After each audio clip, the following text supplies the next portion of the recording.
حدیث پاک میں ہے ایک مرتبہ ہمارے آقا و مولا امام الانبیاء محبوب کبریا جل جلالہ و صلی اللہ تعالی علیہ وسلم اپنے منبر اطہر پر تشریف لے گئے۔ جب پہلے درجے پر قدم مبارک رکھا تو آمین فرمایا، پھر جب دوسرے درجے پر قدم مبارک رکھا تو آمین فرمایا، پھر جب تیسرے درجے پر قدم شریف رکھا تو آمین فرمایا۔ صحابہ کرام علیہم رضوان کے لیے یہ ایک نئی بات تھی، اس سے پہلے ایسا نہیں دیکھا نہ ایسا سنا۔ جب آپ منبر سے نیچے تشریف لے آئے تو بارگاہ رسالت صلی اللہ علیہ وسلم میں مؤدبانہ طور پر عرض کی، حضور آج یہ ہر درجے پر جو آمین فرمایا اس کی حکمت کیا ہے؟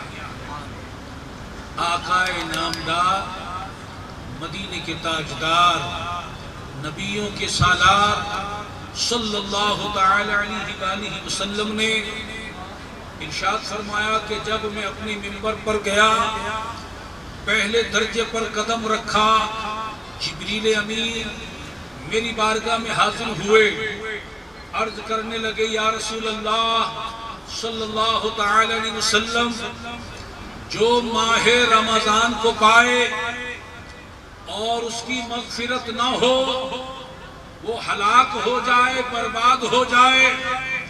میں نے کہا آمین، ایسا ہی ہو۔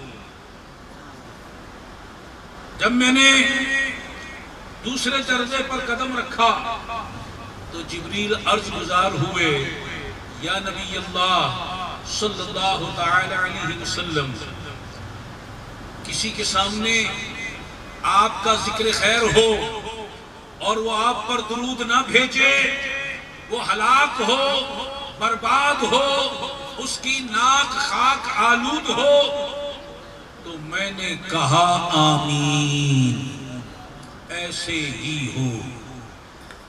جب میں نے تیسرے درجے پر قدم رکھا تو اب جبریل کہنے لگے کہ جو اپنے ماں باپ میں سے دونوں کو یا کسی ایک کو زندہ پائے اور وہ اس کی بخشش کا ذریعہ نہ بنے، وہ ہلاک و برباد ہو جائے۔ آپ فرماتے ہیں کہ میں نے کہا آمین۔